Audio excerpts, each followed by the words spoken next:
हम chemical bonding का अध्ययन करेंगे। किस तरह से एलिमेंट्स एक दूसरे से रिएक्शन करते हैं, रिएक्शन के बाद बॉन्ड बनाते हैं, किस प्रकार कंपाउंड बनते हैं, और इस केमिकल बॉन्डिंग में सबसे पहले जानेंगे हम वैलेंसी। वैलेंसी शब्द होता क्या है? अगर हम इसके शाब्दिक अर्थ में जाएं तो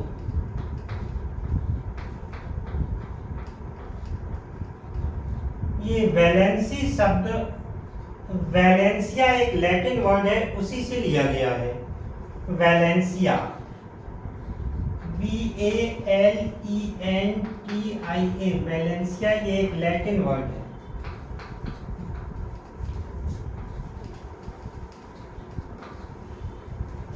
वैलेंसिया का मतलब होता है पावर, पावर या कैपेसिटी, कैपेसिटी। किस चीज की कैपेसिटी? रिएक्शन की कैपेसिटी, कॉम्बिनेशन की, केमिकल रिएक्शन की कैपेसिटी वैलेंसी कहलाती है। सबसे पहले एक वैज्ञानिक ने फ्रैंकलैंड ने वैलेंसी शब्द का सबसे पहले प्रयोग किया था। वैलेंसी होती क्या है पहले तो ये जानेंगे। इनिशियली जब फ्रैंकलैंड ने इसकी डेफिनेशन बताई थी, हम किसी भी एलिमेंट को ले लें, जैसे मान लीजिए हमने नाइट्रोजन को ले लिया। नाइट्रोजन का एक कंपाउंड होता है NH3, ammonia.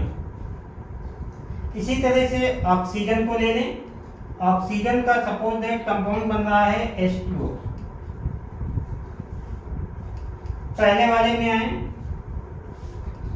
Nitrogen 3 hydrogen atom से रिएक्शन करता है और NH3 बनाता है। दूसरे वाले में आए, ऑक्सीजन 2 हाइड्रोजन एटम से रिएक्शन करता है और H2O बनाता है। तो किसी भी एलिमेंट से जितने हाइड्रोजन एटम रिएक्शन करते हैं, उन हाइड्रोजन एटम की संख्या को उस एलिमेंट की वैलेंसी कहते हैं। तो अमोनिया में नाइट्रोजन की वैलेंसी 3 हो जाएगी। वाटर में ऑक्सीजन की वैलेंसी 2 हो जाएगी, क्योंकि 2 हाइड्रोजन मॉलिक्यूल ऑक्सीजन से रिएक्शन करते हैं। इसी तरह से मान लीजिए हम CH4 ले लें, मीथेन में एक कार्बन एटम से 4 हाइड्रोजन एटम रिएक्शन कर रहे हैं, तो हाइड्रोजन एटम की संख्या यानी 4 कार्बन की वैलेंसी हो जाएगी। तो फ्रैंकलैंड ने वैलेंसी की परिभाषा दी थी कि किसी भी एलिमेंट की वैलेंसी हाइड्रोजन एटम की वो संख्या है जो उस एलिमेंट के एक एटम से रिएक्शन करती है, कंबाइन करती है या प्रोडक्ट बनाती है, कंपाउंड बनाती है। ये तो सबसे पहले जो ओल्ड कॉन्सेप्ट था। इसके बाद वैलेंसी का एक नया कॉन्सेप्ट आया है, इलेक्ट्रॉनिक कॉन्सेप्ट ऑफ वैलेंसी। इसको जानेंगे क्या होता है इलेक्ट्रॉनिक कॉन्सेप्ट ऑफ वैलेंसी। कौशल और लिविस 2 साइंटिस्ट हैं। कौशल और लिविस ने इस इलेक्ट्रॉनिक कॉन्सेप्ट को दिया था वैलेंसी की। और इस इलेक्ट्रॉनिक कॉन्सेप्ट को समझने से पहले कुछ शब्दों को जानना आपको आवश्यक है। सबसे पहले हम जानेंगे इसमें valence electron, valence electron and valency electron. Valency electron होते क्या हैं दोनों, वैलेंस इलेक्ट्रॉन और वैलेंसी इलेक्ट्रॉन। पहले हम जानेंगे वैलेंस इलेक्ट्रॉन क्या होते हैं। वैलेंस इलेक्ट्रॉन का मतलब होता है इलेक्ट्रॉन्स ऑफ लास्ट ऑर्बिट। किसी भी एटम के लास्ट ऑर्बिट में जितने इलेक्ट्रॉन होते हैं वही उसके वैलेंस इलेक्ट्रॉन कहलाते हैं। Valence electron means electrons of last orbit. Electrons of last orbit, अंतिम कोष में उपस्थित इलेक्ट्रॉन वैलेंस इलेक्ट्रॉन कहलाते हैं। सपोज दैट सोडियम को ले लें,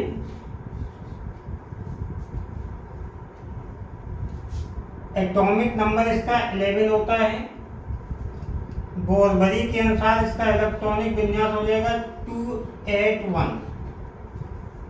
लास्ट ऑर्बिट में एक इलेक्ट्रॉन हो गया, तो सोडियम के वैलेंस इलेक्ट्रॉन हो गए 1। क्लोरीन को ले लें, 17 होता है इसका एटॉमिक नंबर, इलेक्ट्रॉनिक कॉन्फ़िगरेशन हो जाएगा 287। लास्ट ऑर्बिट में 7 इलेक्ट्रॉन है, तो क्लोरीन के वैलेंस इलेक्ट्रॉन हो गए 7। तो किसी भी एटम के लास्ट ऑर्बिट में जितने इलेक्ट्रॉन होते हैं वही उसके वैलेंस इलेक्ट्रॉन कहलाते हैं। अब दूसरा वर्ड आ रहा है valency electron.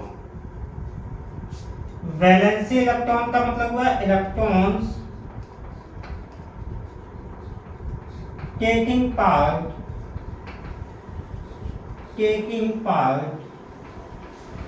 in bond formation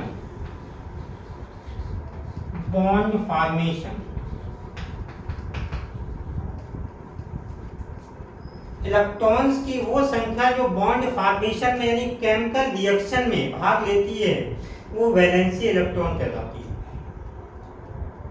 for example sodium को ले लें, सोडियम कोई कंपाउंड बना रहा है, ऑक्टेट रूल के अनुसार कोई एलिमेंट तब तक स्टेबल नहीं है जब तक उसके लास्ट ऑर्बिट में 8 इलेक्ट्रॉन ना हो जाए। 8 इलेक्ट्रॉन गेन करने के लिए वो अगर ज्यादा इलेक्ट्रॉन है तो दूसरे एटम को इलेक्ट्रॉन देता है, कम उसके पास इलेक्ट्रॉन है तो दूसरे से इलेक्ट्रॉन लेता है।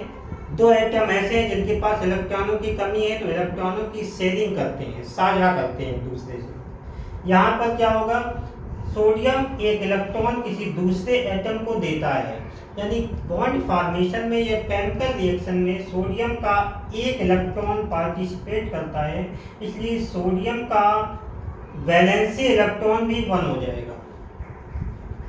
वैलेंस इलेक्ट्रॉन भी सोडियम का 1 हो जाएगा और वैलेंसी इलेक्ट्रॉन भी 1 हो जाएगा। क्लोरीन में है, क्लोरीन में वैलेंस इलेक्ट्रॉन और वैलेंसी इलेक्ट्रॉन दोनों अलग अलग होंगे। कैसे? लास्ट ऑर्बिट के इलेक्ट्रॉन है 7, तो क्लोरीन के लास्ट ऑर्बिट के इलेक्ट्रॉन 7 होने के कारण इसके वैलेंस इलेक्ट्रॉन हो गए 7। लेकिन ये 7 इलेक्ट्रॉन केमिकल रिएक्शन में या बॉन्ड फॉर्मेशन में भाग नहीं लेते हैं। एक इलेक्ट्रॉन को इस क्लोरीन परमाणु को एक इलेक्ट्रॉन को की आवश्यकता होती है, और ये एक इलेक्ट्रॉन अगर कहीं से ग्रहण कर लेता है तो एक इलेक्ट्रॉन के ग्रहण करने से इसकी लास्ट ऑर्बिट में 8 इलेक्ट्रॉन हो जाते हैं, ये स्टेबल हो जाता है। तो बॉन्ड फॉर्मेशन में इसका केवल एक इलेक्ट्रॉन भाग लेता है, इसलिए वैलेंसी इलेक्ट्रॉन इसका 1 हो जाएगा। तो वैलेंस इलेक्ट्रॉन और वैलेंसी इलेक्ट्रॉन दोनों बराबर भी हो सकते हैं और अलग अलग भी हो सकते हैं। लास्ट ऑर्बिट के जो इलेक्ट्रॉन होंगे वो वैलेंस इलेक्ट्रॉन, और उन लास्ट ऑर्बिट के इलेक्ट्रॉन्स में से जो इलेक्ट्रॉन केमिकल रिएक्शन में या बॉन्ड फॉर्मेशन में भाग लेते हैं वो वैलेंसी इलेक्ट्रॉन कहलाते हैं। तो यहाँ हमने पहली चीज जानी वैलेंस इलेक्ट्रॉन और वैलेंसी इलेक्ट्रॉन। दूसरी चीज इनर्ट गैसेस का नाम आपने सुना होगा, अक्रिय गैसें।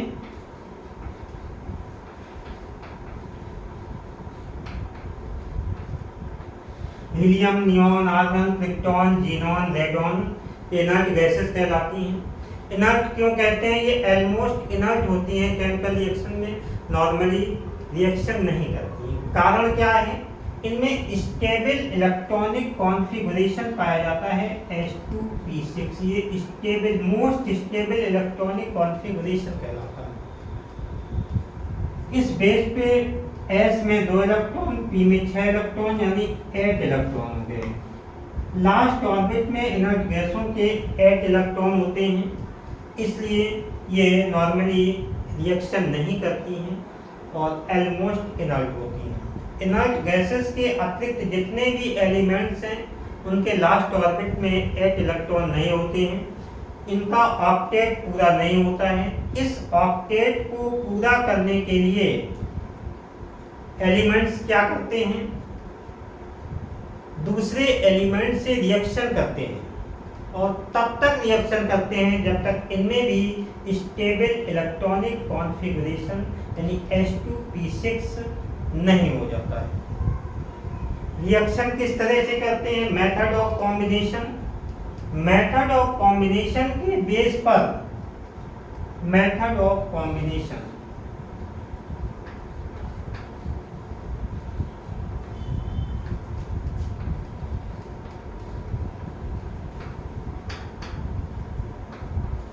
किस तरह से एलिमेंट्स एक दूसरे से रिएक्शन करते हैं, उस आधार पर वैलेंसी को 3 भागों में डिवाइड किया गया है। 3 तरह की वैलेंसी होती है, जिसमें पहली वैलेंसी आप पढ़ेंगे इलेक्ट्रोवैलेंसी। इलेक्ट्रोवैलेंसी या आयनिक वैलेंसी भी कहते हैं, आयनिक वैलेंसी या आयनिक बॉन्डिंग भी कह सकते हैं इसको, वैलेंसी कह दीजिए या बॉन्डिंग कह दीजिए। दूसरी वैलेंसी है कोवैलेंसी और तीसरी वैलेंसी है कोऑर्डिनेट वैलेंसी। कोऑर्डिनेट वैलेंसी या इसी को डेटिव बॉन्डिंग भी कहते हैं, डेटिव बॉन्डिंग। 3 तरह की वैलेंसी का अध्ययन करेंगे, इलेक्ट्रोवैलेंसी या इसी को आयनिक वैलेंसी या आयनिक बॉन्डिंग भी कहते हैं। दूसरी है कोवैलेंसी और तीसरी है कोऑर्डिनेट वैलेंसी या डेटिव बॉन्डिंग। सबसे पहले हम अध्ययन करेंगे इलेक्ट्रोवैलेंसी या आयनिक वैलेंसी। अब हम यहाँ पे अध्ययन करेंगे इलेक्ट्रोवैलेंसी या आयनिक वैलेंसी का। आयनिक वैलेंसी के बारे में सबसे पहले कौशल एक साइंटिस्ट हैं और उन साइंटिस्ट ने बताया था कि किस प्रकार से एटम्स के बीच में इलेक्ट्रोवैलेंट बॉन्ड या आयनिक बॉन्ड बनता है। पहले तो ये जानेंगे कि किन किन एटम्स के बीच में आयनिक वैलेंसी पाई जाती है। कैसे हम पहचानेंगे कि कौन कोवैलेंट बॉन्ड बनाएंगे, कौन आयनिक बॉन्ड बनाएंगे, कौन कोऑर्डिनेट बॉन्ड बनाएंगे। इसके लिए एक मानक है इलेक्ट्रोनेगेटिविटी डिफरेंस।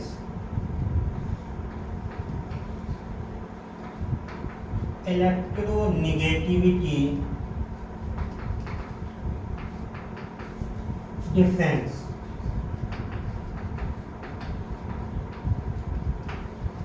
शॉर्ट फॉर्म में हम इसको EN डिफरेंस लिख सकते हैं।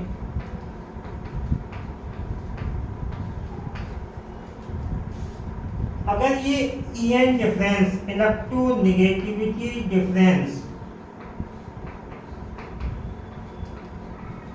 दो एटम्स के बीच में यदि इलेक्ट्रोनेगेटिविटी डिफरेंस 1.7 से अधिक है, इज ग्रेटर देन 1.7, तो उन एटम्स के बीच में आयनिक बॉन्ड बनता है, आयनिक वैलेंसी या इलेक्ट्रोवैलेंसी पाई जाती है। अगर दो एटम्स के बीच इलेक्ट्रोनेगेटिविटी डिफरेंस 1.7 से अधिक है तो आयनिक बॉन्ड बनेगा, आयनिक वैलेंसी होगी। अगर electronegativity difference is less than 1.7 तो कोवैलेंट बॉन्ड बनेगा, कोवैलेंट बॉन्ड। अगर 1.7 से अधिक है तो आयनिक बॉन्ड बनेगा, आयनिक बॉन्ड या इलेक्ट्रोवैलेंट बॉन्ड। और अगर दो एटम्स के बीच इलेक्ट्रोनेगेटिविटी डिफरेंस 1.7 है तो उनके बीच जो बॉन्ड बनेगा वो 50% कोवैलेंट होगा और 50% आयनिक होगा। तो यहाँ पर इलेक्ट्रोवैलेंसी में इलेक्ट्रोवैलेंट बॉन्ड उन एटम्स के बीच बनेगा जिनमें इलेक्ट्रोनेगेटिविटी डिफरेंस 1.7 से अधिक है। नॉर्मली ये मेटल और नॉन मेटल के बीच में होता है, मेटल और नॉन मेटल। ये दोनों जब रिएक्शन करते हैं तो आयनिक बॉन्ड बनता है, आयनिक बॉन्ड। जब नॉन मेटल और नॉन मेटल रिएक्शन करते हैं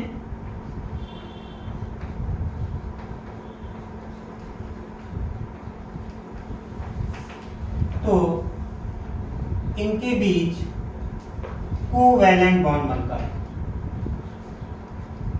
कोवैलेंट बॉन्ड। दो मेटल अगर एक दूसरे से रिएक्शन करते हैं तो मेटेलिक बॉन्ड कहलाता है वो। तो यहाँ पर इलेक्ट्रोवैलेंसी में इलेक्ट्रोवैलेंट बॉन्ड जनरली मेटल और नॉन मेटल के बीच में बनेगा। फॉर एग्जाम्पल हम सोडियम क्लोराइड मॉलिक्यूल ले लें, NaCl मॉलिक्यूल।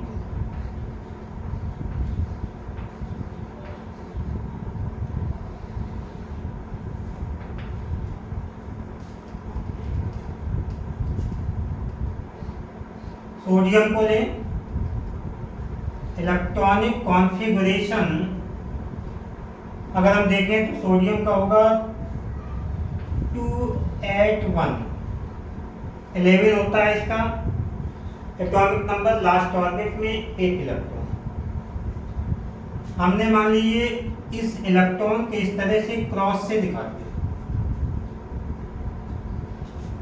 दूसरा आइटम ले लें, क्लोरीन, 17 होता है इसका एटॉमिक नंबर, 287, लास्ट ऑर्बिट में 7 इलेक्ट्रॉन है। हम इन 7 इलेक्ट्रॉन को इस तरह से इलेक्ट्रॉन पेयर के अनुसार दिखा सकते हैं।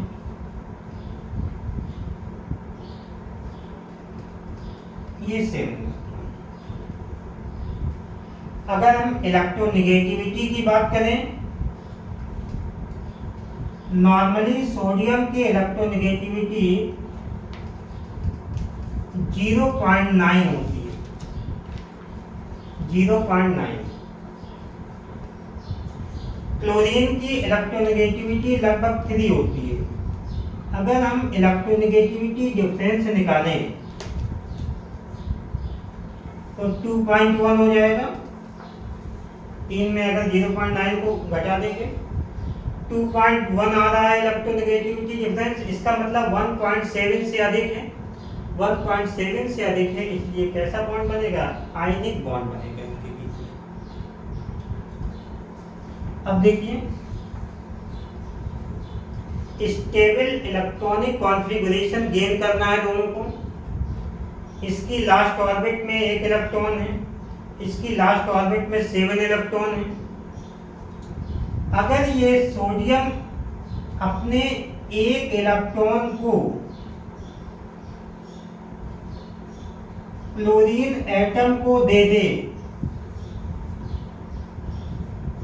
यदि सोडियम अपने लास्ट ऑर्बिट के इलेक्ट्रॉन को 1 इलेक्ट्रॉन को क्लोरीन एटम को दे देगा तो फिर सोडियम की लास्ट ऑर्बिट में 8 इलेक्ट्रॉन हो जाएंगे और क्लोरीन 1 इलेक्ट्रॉन गेन करेगा तो इसकी भी लास्ट ऑर्बिट में 8 इलेक्ट्रॉन हो जाएंगे, दोनों स्टेबल हो जाएंगे। जब सोडियम एटम अपना 1 इलेक्ट्रॉन देता है तो इलेक्ट्रॉनिक कॉन्फ़िगरेशन हो जाता है 2s, और जो एटम अपना इलेक्ट्रॉन देता है वो पॉजिटिव चार्ज हो जाता है, पॉजिटिव आयन हो जाता है। 1 इलेक्ट्रॉन इसने दिया इसलिए इसमें 1 पॉजिटिव चार्ज आ जाएगा। अगर ये 2 इलेक्ट्रॉन देता तो 2 पॉजिटिव चार्ज आ जाते हैं। क्लोरीन को ले लें, क्लोरीन के लास्ट ऑर्बिट में पहले से 7 इलेक्ट्रॉन थे, ये 7 इलेक्ट्रॉन है। एक इलेक्ट्रॉन इसने सोडियम का ग्रहण किया है क्रॉस वाला। इस तरह से इसकी भी लास्ट ऑर्बिट में 8 इलेक्ट्रॉन हो गए, और चूंकि क्लोरीन ने एक इलेक्ट्रॉन ग्रहण किया है इसलिए नेगेटिव चार्ज हो जाएगा और एक नेगेटिव चार्ज इसमें हो जाएगा। आयंस बन गए। इन आयंस के मध्य एक electrostatic force of attraction force काम करेगा, और उसी अट्रैक्शन फोर्स को आयनिक बॉन्ड कहते हैं या इलेक्ट्रोवैलेंट बॉन्ड कहते हैं। यानी हम नॉर्मली इसको इस तरह से रिप्रेजेंट कर सकते हैं Na+ और Cl-। अब देखिए इसमें हुआ क्या, इस वैलेंसी में दो एटम होते हैं। एक एटम की टेंडेंसी इलेक्ट्रॉन डोनेट करने वाली होती है और दूसरी की टेंडेंसी इलेक्ट्रॉन एक्सेप्ट करने वाली होती है। एक इलेक्ट्रॉन देता है एटम और दूसरा इलेक्ट्रॉन एक्सेप्ट करता है। जो एटम इलेक्ट्रॉन देता है वो पॉजिटिवली चार्ज हो जाता है, और जो इलेक्ट्रॉन ग्रहण करता है वो नेगेटिवली चार्ज हो जाता है। एक इलेक्ट्रॉन देगा तो एक पॉजिटिव चार्ज, और एक इलेक्ट्रॉन ग्रहण करेगा तो एक नेगेटिव चार्ज उत्पन्न होगा। इन आयनों के बीच में एक फोर्स ऑफ अट्रैक्शन कार्य करता है, और उसी फोर्स ऑफ अट्रैक्शन को आयनिक बॉन्ड कहते हैं। इन और वैलेंसी को इलेक्ट्रोवैलेंसी या आयनिक वैलेंसी कहते हैं। और इस तरह से एक इलेक्ट्रोवैलेंट या आयनिक बॉन्ड बन जाता है, एक आयनिक कंपाउंड बन जाता है। तो ये आपकी इलेक्ट्रोवैलेंसी हो गई। कैल्शियम में आए, एटॉमिक नंबर 20 होता है 2882। लास्ट ऑर्बिट में 2 इलेक्ट्रॉन है। इसकी इलेक्ट्रोनेगेटिविटी लगभग 1 होती है।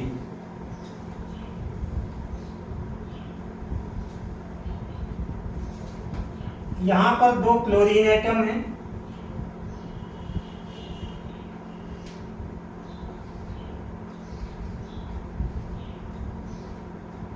प्रत्येक की लास्ट ऑर्बिट में 7 इलेक्ट्रॉन होंगे।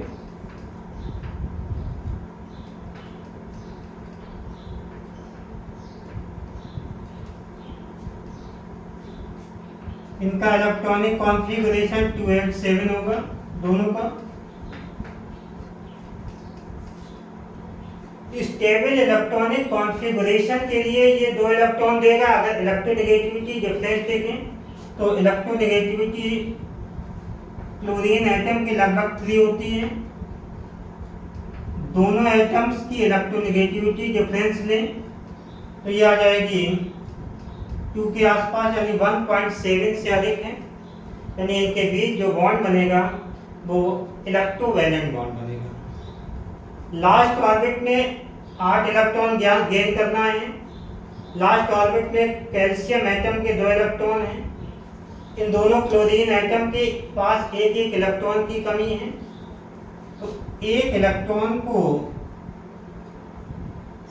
इलेक्ट्रॉन दोनों क्लोरीन एटम ग्रहण करेंगे।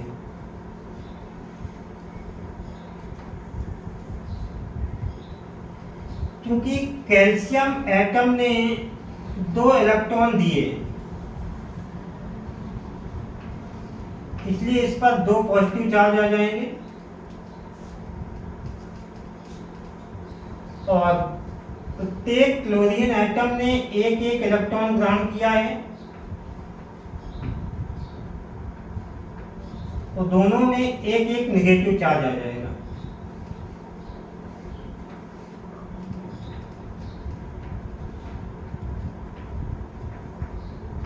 और इस तरह से कैल्शियम क्लोराइड का मॉलिक्यूल बन जाता है।